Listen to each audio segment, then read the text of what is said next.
অবশ্যই লাইভ আছে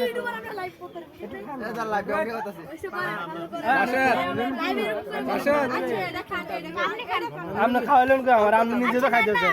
বিষ আছে না কোনো খাইয়া দেখেন আল্লাহ আল্লাহ আল্লাহ এটা কি করলেন বিষ আছে খাইতে পারবেন একটু আপনি খাইয়া যান একটু খাইতে বলছি না আমি খাই আর আমি খাবো তো আপনি একটু খাইয়া দেখেন বিষ কিছু আছে এর ভিতরে এটা তো লইছে আপনার লাগা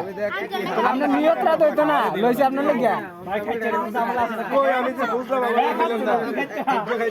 খাইতে দেখেন না খাবারটা আবার বাদ দেন না হাফ কি করবেন করে দেন না তো দোয়া রে শালা তো চালু হচ্ছে রে এইভাবে জুতা ডাকাতি করে নিচে আমরা কিন্তু এটা তো আমরা মনে রাখি ধন্যবাদ হাতে তো টান দিয়ে নিয়ে গেছেন জুতা আরে আমরা বিয়েটা আমার মতো একটা ভালো মানুষের সাথে আইগো আমাদের না ডাইনেতে না ভাই এই আমার বিয়েটা হতো কোহটি বিয়েটা আমার ভালো মানুষের মতো বন্ধু জান জামারে একটু একা দেন খাবা